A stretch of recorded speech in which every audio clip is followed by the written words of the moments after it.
Good morning सभी को। आज हम विधान परिषद के बारे में पढ़ेंगे। विधानसभा आपकी कंप्लीट हो गई। ये विधानसभा कंप्लीट है, पूरी कंप्लीट पढ़ा दी। इसके बाद में देखिए दूसरे नंबर पे आज हम पढ़ेंगे विधान परिषद। अब आपको पता है भाई, हमारा जो विधानमंडल होता है राज्यों का, इस विधानमंडल के दो सदन होते हैं। एक तो होता है विधानसभा और दूसरा होता है विधान परिषद। ये दो सदन है आपके। पहला तो आपने कंप्लीट पढ़ लिया, अब दूसरा पढ़ेंगे अपन विधान परिषद। तो जो विधान परिषद है, ये विधान परिषद सभी राज्यों में नहीं है। ये जो विधान परिषद है मात्र 6 राज्यों में। कितने राज्यों में? मात्र 6 राज्यों में। पहले ये देख लीजिए कौन कौन से राज्यों में। पहला तेलंगाना,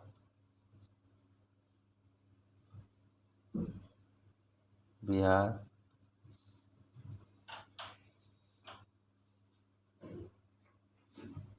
उत्तर प्रदेश,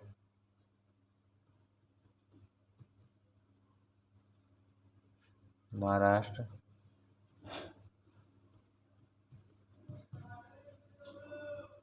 आंध्र प्रदेश,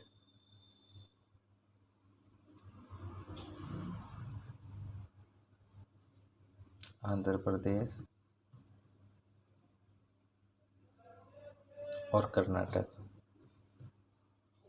ये हो गए आपके 6 राज्य ऐसे हैं जहाँ पर विधानसभा के साथ में विधान परिषद है, बाकी सभी में केवल विधानसभा है। ठीक है।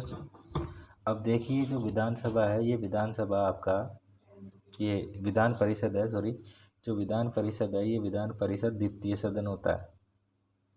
द्वितीय सदन होता है। प्रथम सदन तो आपका विधानसभा हो गया, ये आपका द्वितीय सदन होता है। इसे उच्च सदन के नाम से जानते हैं।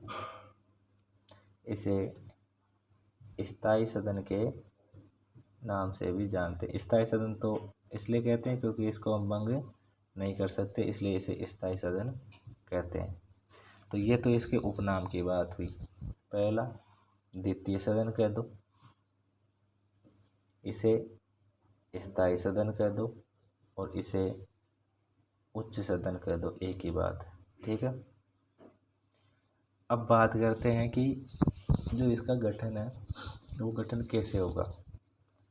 तो गठन की जो प्रक्रिया है वो क्या होता है कि इसका जो गठन है विधानसभा के द्वारा प्रस्ताव पारित किया जाता है। इस प्रस्ताव को 2/3 बहुमत से सिद्ध किया जाता है। इसके बाद में इस प्रस्ताव को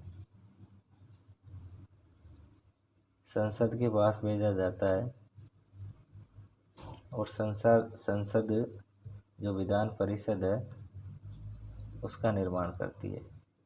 विधान परिषद का निर्माण करती है। कौन करती है? तो हमारी जो संसद है वो करती है। हमारे राजस्थान विधान सभा ने 2012 में जो प्रस्ताव है वो पारित करके विधान परिषद बनाने के लिए संसद के पास भेज रखा है, लेकिन अभी तक उस पर कोई विचार नहीं हुआ। अब इसके बारे में बात करते हैं इसके सदस्यों की संख्या क्या रहेगी।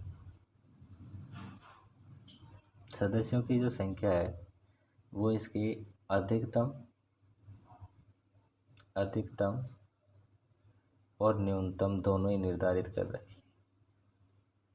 न्यूनतम सदस्य संख्या तो होती है इसकी 40, अर्थात कोई विधान परिषद बनाई जाएगी तो वह कम से कम 40 सदस्य होंगे।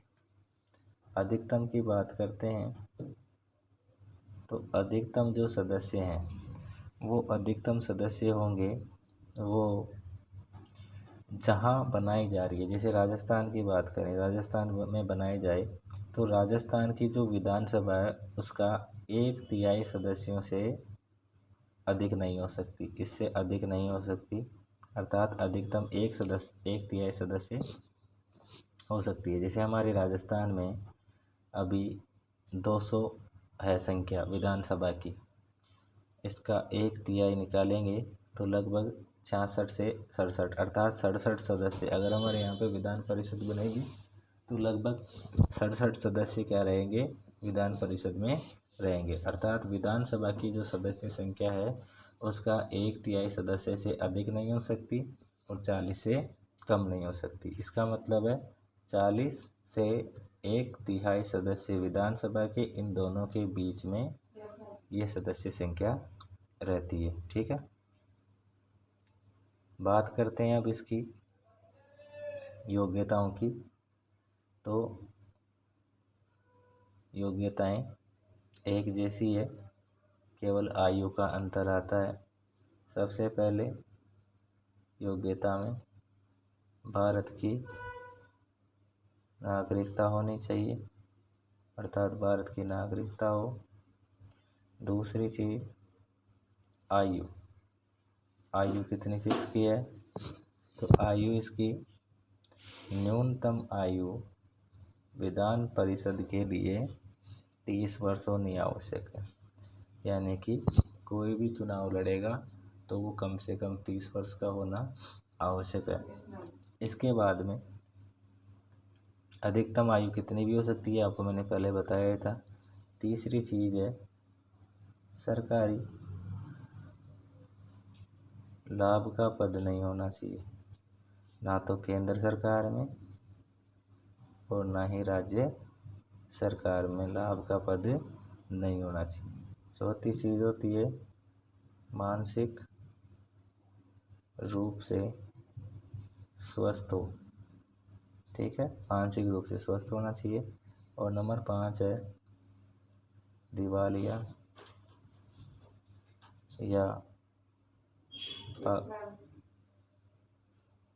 पागल नहीं हो, ये भी होता है। ठीक है, तो इस तरीके से इसकी योग्यताएं हैं। योग्यता कौन कौन सी देखी है आपने, तो योग्यता में सबसे पहले आपने क्या देखा कि भारत का नागरिक होना चाहिए। दूसरा देखा इसकी एज लिमिट, तो एज लिमिट न्यूनतम कितनी है, ये न्यूनतम है, न्यूनतम कम से कम होनी चाहिए 30 वर्ष, अधिकतम कितनी भी हो सकती है, कम से कम 30 वर्ष है, अधिकतम कितनी भी हो सकती है। सरकारी लाभ का पद नहीं हो, दिवालिया या पागल नहीं हो, और मानसिक रूप से स्वस्थ हो। ठीक है, ये होती है। इसके बाद में नेक्स्ट हम इसकी जो शक्तियाँ हैं वो आगे पढ़ेंगे, शक्तियाँ क्या क्या है।